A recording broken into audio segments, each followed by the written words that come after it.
At the top of the show was actually Romelu Lukaku, which looks like it has finally reached a conclusion. What would be a record transfer fee for Inter, smashing one that's stood for 20 years, Christian Vieri, 70 million. Let's focus, though, Craig, on Manchester United. If they lose Lukaku, do they have enough up front? No.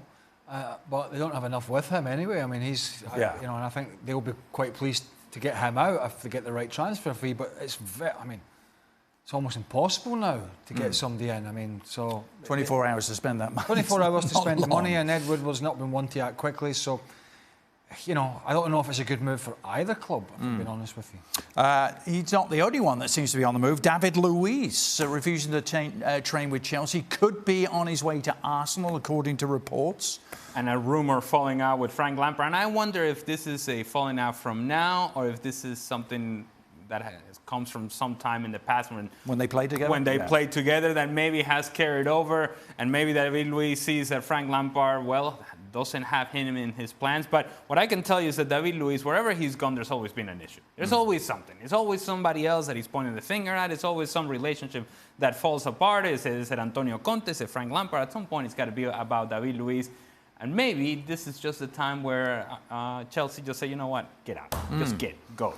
A day in which Spurs appears to have stayed busy as well, with Giovanni Lo Celso and Ryan Sessegnon possibly arriving. How does all this affect your Premier League prediction? You've been keeping this on ice, Craig. How the top six are going to finish? Let's see which way you went.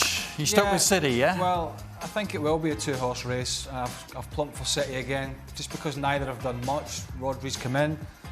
Liverpool haven't really done anything as of yet. Tottenham, I've been a little busier, as you mentioned, of late. I think they will be the team that have potential to put a challenge in, particularly if the Dybala thing happens. Yeah. And I've actually gone for Arsenal in fourth, but if they can get a centre-half in, because I think they could be very exciting going forward. Man United, I don't think I've done enough. And Chelsea, I've lost the best player, have got no strikers. Do you like the David Luiz to Arsenal? Does that help their cause for fourth at all? I'm not sure. That's non-committal. I mean, he did work. I think he worked with Emery at PSG. So I mean, he knows him from that. But I think when you get past the first three, there's a big gap. The other three is a bit of a. Yeah, that's the way I see it. It's a bit of top three separated. I think so.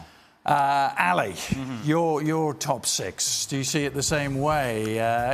You have the top three in the same order: City, Liverpool, Spurs. Then you say, and much like Craig, what I'm saying is that once you get past Spurs, is a drop-off, a significant drop-off, and one that it's more about.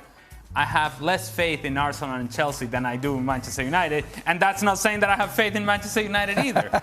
Look, those three teams, I think they are gonna eat each other up, and eventually one of them will go on a run, and maybe that's Manchester United late in the season. So you're saying United really by default getting into fourth? There's no great scheme you see in place to. Look, there are two great teams, that's Manchester City and Liverpool. Then there's Spurs that is closer to Liverpool and Manchester City. Are they a lot closer now, do you think? Well, I don't know if they're a lot closer, but I think they're a lot farther from the ones that are coming from behind. And I think they are in this in-between category. They're not quite Liverpool, Manchester City, but they're certainly not what's behind them. And so I think they're safe in third place. As for the other ones, who knows? You look at Chelsea, they've lost... you can throw them into any position, I think, but... Down near the bottom. If they do lose David Luiz, they lost Gary Cahill. But yeah, I know he didn't play much, but it's a squad and they've not been able to sign anybody. They lost the best player. The two young, talented players, Hudson-Odoi and Loftus-Cheek, have got long-term serious injuries and they're on their way back. You've got Tammy Abrahams coming back from his loan spell at Aston Villa last year where he played. This is a different kettle of fish in the Premier League. So you're really relying on Olivier Giroud. I think, Craig, it could be a tough year for Chelsea. I really do. I do. And I have them actually dropping out of the top altogether. Wait a minute. What about that picture? Wait a minute. Yeah, well, that's years ago. I think it's been a tough few years for you. Yes. Did you lose Eden Hazard as well? I lost the equivalent of Eden Hazard and then gained him back so again. You've gone for Man City to No, I have. I honestly think it's a free horse race. I really do. No, but I know that. I think Spurs can get in the picture, and actually, it's between those three. Oh, so when you were asking me, Spurs have closed the gap. It was a leading question more so than anything else. I think it's a free horse race. I really do. I really think it's going to be close. I don't think anybody's denying it's a three horse race. So I mean, if it's a race, I mean, Spurs could just get ahead of that. Well, we'll see. But lots more to get into. What about your player of the year? Extra time where we answer your tweets. Don't forget that on the YouTube channel. Now then, ahead of Napoli taking on Barcelona in Miami, our Ricky Ortiz had the chance to sit down with Napoli president Aurelio De Laurentiis, and he asked him about the transfer market. Can you talk to us about the real price of the players? Why are they so expensive? Why any defender now could cost $80 to $90 million? The problem of the cost of the super cost of players depends from England, because in England they gross a lot of money, more and more than France, than Spain, the Italy, or than Germany. So if a club gross 800 million pounds, he has no problem to offer 80, 90, 100 million to one player. So there is not a real good and fair competition between England and the other countries. How much do you think Koulibaly would be worth today if you had to sell? I'm not saying you're going to sell him because I know you love him. He's a great player. Considering that Manchester... He has a clause, 150 million.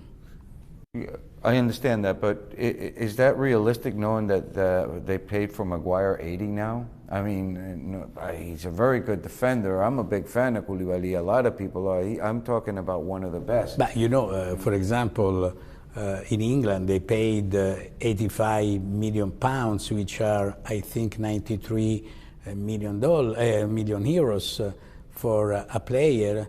Probably in Napoli I will pay him 35, 30, 25 millions. So at that point I think one like Koulibaly value is 250 million if they paid 93 this guy.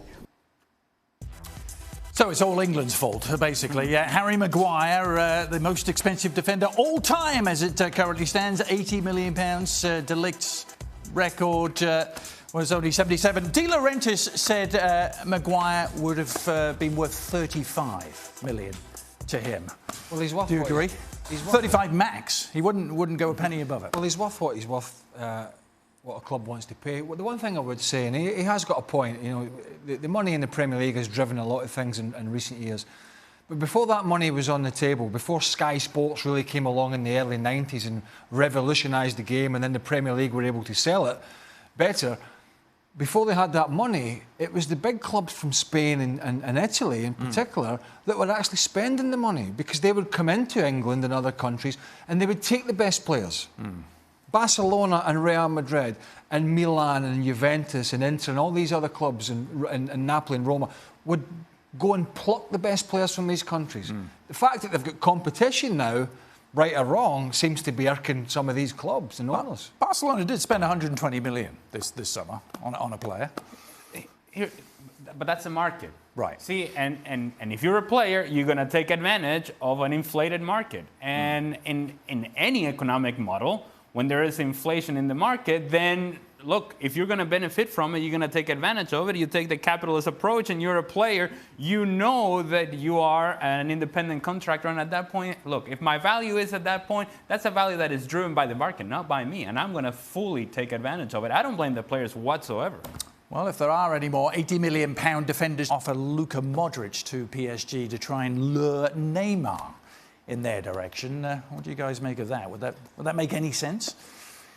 I got to tell you, PSG has made it very clear that they want to move away from the Neymar project. And if that's the case, this is not a bad deal. Honestly, I think, I don't know why you're getting Luka Modric, because based on what we saw last year, maybe it's because he was tired and what have you, all the other excuses that we can come up with, but he did not play very well. But it's not so much about the fact that you're getting Luka Modric as much as the fact that you're getting 120 million pounds or euros or whatever it was, which would have, in some ways, recouped some of the investment that you put down Neymar. And so that maybe gives you flexibility to do something else and maybe go in the market and go on the search for something else that might address some of the issues that you have as a team. Does it make sense for you, Craig? So they paid over 200 million for Neymar, Yeah, didn't they So, did. I mean, they were taking a drop of money because I was looking at it before. It wouldn't be much of a transfer fee now for Modric because he turns 34 Yeah. in September. Still a great. I agree with Ali. I think I think last year, like a lot of players, was because of the World Cup Yep. and the excerpts, but also a little bit of age. But a well-rested Luka Modric is going to improve any team, and you get him out. As long as you're happy with the money, you get Neymar out of your club. And Neymar at Real Madrid, do you see it? Well, that's a different question altogether because you just got Eden Hazard who plays in that very same position. Then do you just give freedom to Neymar to do whatever he does out on the field? And you're going to have two guys that are really not going to defend. And what is the reason that Zinedine Zidane doesn't like to play Gareth Bale? Because apparently he doesn't track back and play defensively. So it doesn't quite make sense in terms of the message that Zidane is sending on one end and as to what you're trying to do. However, Real Madrid hasn't made decisions in the past because they make sense. They've made decisions in the past because it's a big name, and it doesn't get much bigger than Neymar at this point. Wouldn't exactly increase Gareth Bale's playing time, No, would it, if he gone. Neymar turned up? I don't think he's bothered. Right. No, I think he's made his mind up. He's going to sit tight, and it's going to be in his terms as much as he can. He knows he's unlikely to play. He might need him down the line if he has injuries. There was talk. We talked about it in digital yesterday about a potential loan to Bayern Munich. But I think Gareth Bale's been steadfast in his agent and saying, we're not going on loan. So unless things change a lot in the next 24 hours, I think he'll just be another number there.